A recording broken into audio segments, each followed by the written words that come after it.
What is the intro part? Intro part is कि चलो मैं तुम्हें हिस्ट्री पढ़ाती हूँ जोधा अकबर की। ऐसे हम हिस्ट्री पढ़ते हैं भला?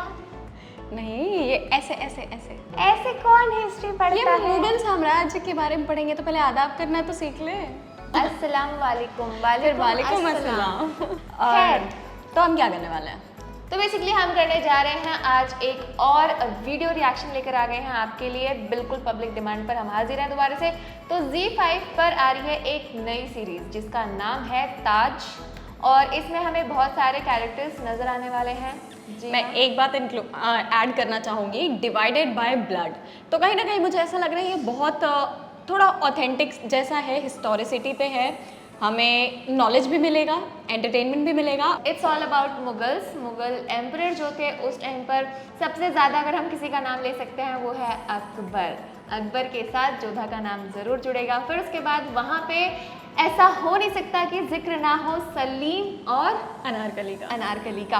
तो इसके पहले जो हमने देखा हुआ है जो आई हुई है, इसके पहले इस पे बेस्ड मूवी वो थी मुगल जोधा आजम, अकबर। जो एपिक मूवी रही है।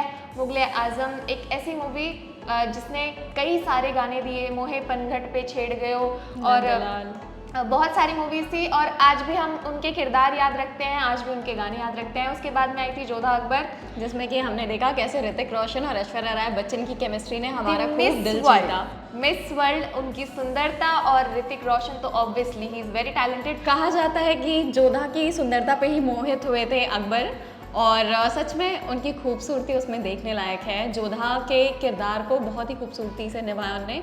लेकिन हाँ, देखने वाली बात तो ये है कि इस मूवी में भी नसीरुद्दीन शाह हैं, धर्मेंद्र हैं, अदिति राव हायदरी हैं, और अदिति राव हायदरी की भी वेरी ब्यूटीफुल। और अभी जब लोग बात कर रहे थे नेपोटिज्म के बारे में, तो उस टाइम पे ये कहा जा रहा था कि अदिति जो है वो बहुत सुंदर है, और अभी तक उन्हें एज सच कोई खास लीड Strong रोल characters नहीं मिले हैं। कैरेक्टर नहीं मिला है। तो इस बार मुझे ऐसा लगता है कि ये उनका परफेक्ट डेब्यू माना जा सकता है अदिति राव हैदरी के लिए। मुझे लगता है कि एक ऐसा शो, एक ऐसा थीम जिसमें सच में ब्यूटी के कॉन्सेप्ट को और ब्यूटीफाई किया जाएगा, उसमें उनका किरदार बहुत ही मायने रखता है। देखते हैं कि कैसी होती है उनकी परफॉर्मेंस। शुरू तो मेरा नाम है तेजस्वी और मैं आराधना।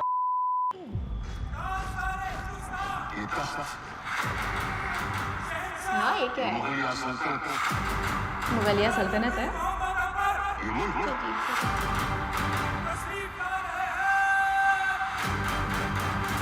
ओह, अपने खून से सींचा। क्या सबसे पहले पैदा होना ही किसी इंसान को ताज पहनने का हकदार बना देता है? Big question. आएगा मुगलिया तख्त हिस्ट्री में देखकर चुना जाएगा, उम्र में। और इसका फैसला हम करेंगे। कितनी बड़ी बात कह दी इन्होंने। मतलब अगर हिस्ट्री में देखा जाए तो मुझे लगता है इसके पहले तक तो सब बैक टू बैक, बस जिसको गद्दी मिल जाए आइदर है हायर की बेसिस पे कि हाँ मैं इसका बेटा हूँ इसलिए, और हाँ इन्होंने काफ़ी चेंजेस लाए थे। Either its original based movie, otherwise ये कुछ ऐसा दिखा रहे हैं कि हाँ भाई ऐसा भी हो सकता था। बेसिकली इसने नसीरुद्दीन शाह ने अभी एक डायलॉग यहाँ पे यूज़ किया था। उन्होंने ये कहा कि क्या अगर जो सबसे पहले पैदा हो रहा है तो उसे गद्दी मिलनी चाहिए। तो बेसिकली यहाँ पे मुझे लग रहा है कि अभी तक जो हम देख रहे हैं कि यहाँ पे एक कंपटीशन है बिटवीन 3 पीपल, उस गद्दी के लिए, उस पावर के लिए। बाकी देखते हैं आगे। और अदिति राव हायदरी का सीन देखा मुझे तो देख करके, आई थिंक पद्मावत थी, नहीं अलाउद्दीन खिलजी की जो मूवी थी वो मुझे याद आई। उसमें भी उनका किरदार ऐसा बहुत ही प्रिंसेस जैसा था, बहुत प्यारा और था, एक बहुत। सीन ऐसा था जब वो इस तरह से भाग रही थी। हाँ। आई डोंट नो वो उसी मूवी का या क्या है, बट वो मुझे एकदम से रिकॉल किया। तो लेट्स सी कि इसमें उनकी खूबसूरती कैसे निखर के आती है। सलीम, तुम पहले मुगल हो जिसके अंदर राजपूती आन भरी हुई है। ये सलीम का किरदार ऐसे क्यों दिखा रहे महान हैं? शहंशाह बन सकते सलीम का किरदार ऐसा था, लेकिन इल्मे शायरी, मौसीकी, मोहब्बत काफी। सलीम का किरदार ऐसा ही था। हुकूमत तो होगी क्या है ये? अकेले की। मुगलिया सल्तनत को आगे वही ले जा सकता है जो गुनाह और लालच से दूर हो। आप जैसा कोई। जहाँ कहाँ ये तख्त की लड़ाई भाई भाई के रिश्ते को खत्म कर देगी। जब तक हमारी बादशाहत दीवार की तरह मजबूत है, परिवार भी मजबूत ही रहेगा।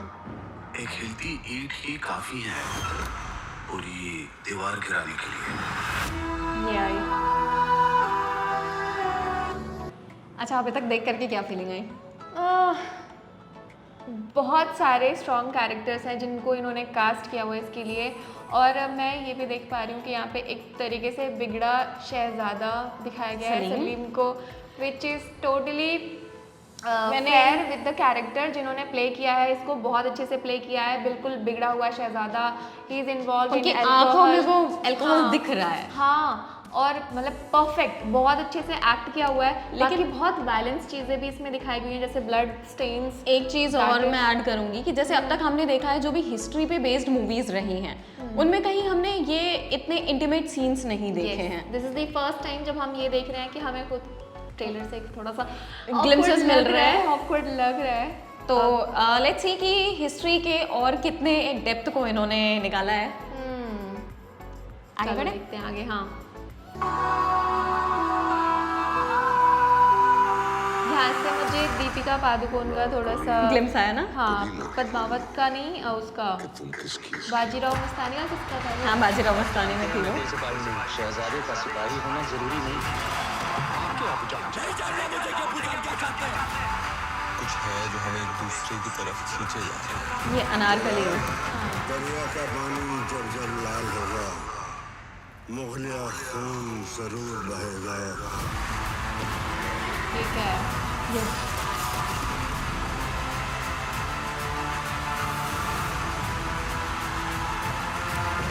एक कैरेक्टर और है इसमें राहुल जिसका बोस। बहुत छोटा सा ग्लिम्स था उसका, बहुत बादशाह सुंदर लगी बनना। थी वो।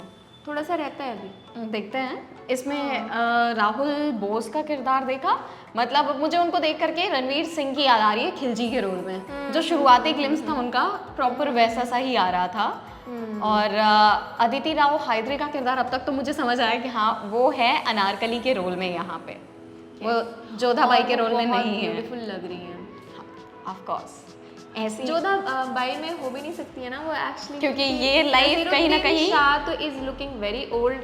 तो लेकिन जोधा का कैरेक्टर है इसमें। हाँ। आई हैव सीन, अभी मुझे नाम नहीं याद आ रहा, आप देखकर बताना कि क्या नाम है उनका। मुझे भी कुछ है नाम जो मेरी जुबान पे नहीं है, आप ज़रूर बताना हमें। और ये देख के समझ में आया कि अकबर के बाद जो नेक्स्ट जनरेशन थी मुगल्स की, उनमें क्या रेस थी थ्रोन को लेकर के, और कितने एंगल्स उठे। एक गद्दी ने कितने चक्रव्यूह देखे, कितने युद्ध देखे। द हर स्टोरी एक इज चीज ऑल अबाउट इसमें इट। दिखाया जाएगा, बिकॉज इसका जो टाइटल है ताज, फिर उसके बाद ताज से आप देख रहे हो कि लव का एंगल आ रहा है, and then divided by blood, फिर लव का भी एंगल है, प्लस जो डिवाइडेड बाय ब्लड वही कि गद्दी के लिए एक जो लड़ाई है अपने ही खून में, फैमिली में, विद अपने ही ब्लड, खून में। तो वो चीज़ हम देख पाएंगे इस पूरी सीरीज में। तो आ रही है Z5 पर, तो आप भी देखना और बताना। और थोड़ी सी और बाकी, तो पहले हम वो भी कंप्लीट कर लेते हैं। हाँ, थोड़ा सा रह गया है। जिसके नसीब में है, जिसके नसीब उसे अपनी खुशियां कुर्बान करनी ही पड़ती है।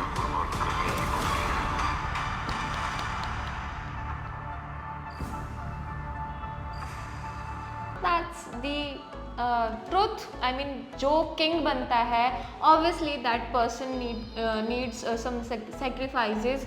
क्योंकि अगर आप शाहरुख खान को भी देख लो तो वो अपने बर्थडेज जो हैं वो अपने फैंस के साथ सेलिब्रेट करते हैं। ऐसा नहीं है कि वो एक बहुत हाई फाई जगह, फॉर एग्जांपल कि वो दुबई चले गए अपने फैमिली के साथ और अपने लव्ड वंस के साथ और अपने फैंस को भूल गए, तो दैट इज़ नॉट पॉसिबल। अगर आपको किंग बनना है, चाहे वो मुगल का किंग बनना है या फिर अभी का बनना है, बॉलीवुड किंग बनना है, you need to sacrifice. Actually मतलब एक स्पाइडरमैन का शायद डायलॉग था, पावर कम्स विथ रिस्पॉन्सिबिलिटी।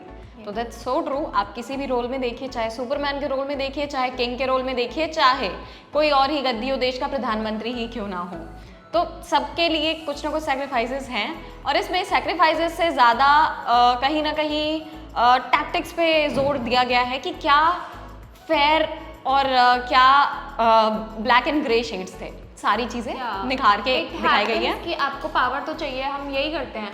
अगर कोई भी राजा हो, हमने जितनी भी मूवीज़ देखी हैं या फिर हिस्ट्री पढ़ी है, आप उठाकर कोई भी हिस्ट्री की किताब देख लीजिए, वहाँ पे डायनेस्टी के लिए लड़ाई होती है और लोग चाहते हैं कि उनके पास में पावर हो। बड़ा बेटा ऑब्वियसली वो यही कोशिश करता है कि मुझे सब छोड़िए, राजा मैं बनाया बता रही हूँ, जाए। अगर यहाँ पे अभी एक चेयर होती तो हम दोनों में लड़ाई हो रही होती कि नहीं मुझे बैठना है, मुझे बैठना है।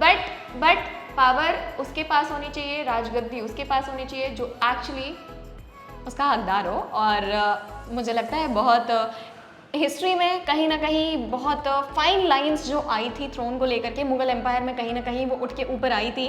और कहीं इस सीरीज में फोकस उन्हीं चीज़ों पे किया गया है। तो बेसिकली शाहरुख खान वही होगा जो शाहरुख खान बनने के लायक होगा। सो गाइज अब बता देना ये वीडियो कैसी लगी आपको, और वीडियो को लाइक कर देना, अपने दोस्तों के साथ इसे ज़रूर शेयर करना। और अगर आपने अभी भी चैनल को सब्सक्राइब नहीं किया है तो प्लीज़ इसे सब्सक्राइब कर दीजिए। और हाँ, ये जो वेब सीरीज़ है ये Z5 पे आ रही है, तो प्लीज़ इसे देखना, और हम भी देखने वाले हैं। और तो हमें भी देखने से- फीडबैक देना कि क्या ये देखने लायक है आपके हिसाब से। हमारे हिसाब से तो काफ़ी इंटरेस्टिंग है, आप बताना। और फर्दर डिटेल्स के लिए आप हमें फॉलो करना मत भूलना। AGSKI__ हमारा इंस्टा नेम है, तो प्लीज़ डू फॉलो।